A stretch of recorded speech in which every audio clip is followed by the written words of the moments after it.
हरे कृष्णा।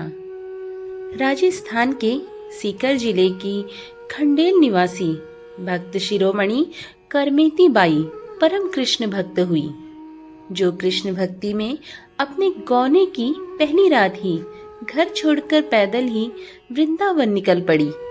भक्तमाल ग्रंथ के अनुसार 18 दिन भूखी प्यासी रहने के बाद खुद भगवान श्री कृष्ण ने संत वेश में उसे दर्शन देकर प्रसाद ग्रहण करवाया था।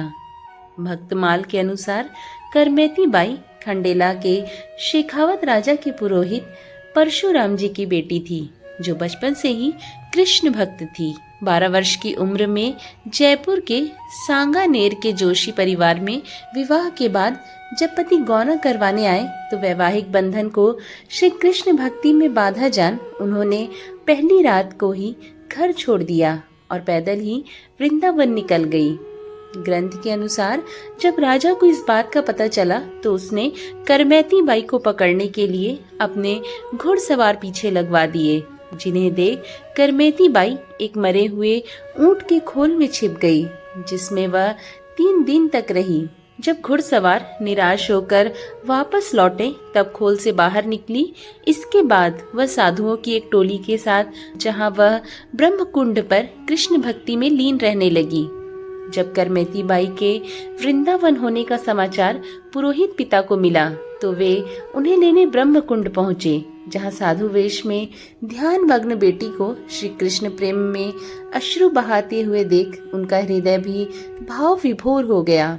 बेटी की प्रेम दशा देखकर पिता परशुराम भी बेसुध हो गए।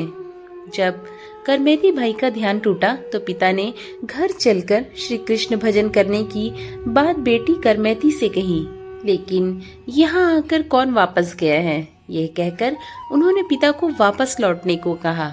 भक्तमाल के अनुसार इसके बाद करमेती बाई ने यमुना नदी से मूर्ति निकालकर भक्ति के उपदेश के साथ पिता को दी, जिसे खंडेला में प्रतिष्ठित कर पिता भी कृष्ण भक्ति में लीन रहने लगे। जब शेखावत राजा को इस बात की जानकारी हुई तो वे भी पहले परशुराम जी से मिलकर करमेती बाई से मिलने वृंदावन गए, जहां वह यमुना नदी के पास श्री कृष्ण वियोग में अश्रु बहाती मिली। करमेती बाई की भक्ति से राजा का भाव भी भक्तिमय हो गया और हट करके उन्होंने ब्रह्मकुंड के पास करमेती बाई के लिए एक कुटिया बना दी। फिर वापस लौटकर वे भी कृष्ण भक्ति में ही रहने लगे। खंडेला में बिहारी जी के मंदिर में करमेती बाई द्वारा दी उस कृष्ण मूर्ति की पूजा आज भी होती है। मूर्ति का महत्व जानने वाले आज भी काफी लोग मंदिर में दर्शनों के लिए आते हैं। आशा करती हूँ आज की ये कृष्ण भक्त की कथा आपको अच्छी लगी होगी। अगर अच्छी लगी हो तो वीडियो को लाइक ज़रूर करें, साथ ही अपने सुझाव कमेंट बॉक्स में हमें ज़रूर दें। हम मिलेंगे ऐसे ही सुंदर कथाओं के साथ। तब तक के लिए राधे राधे।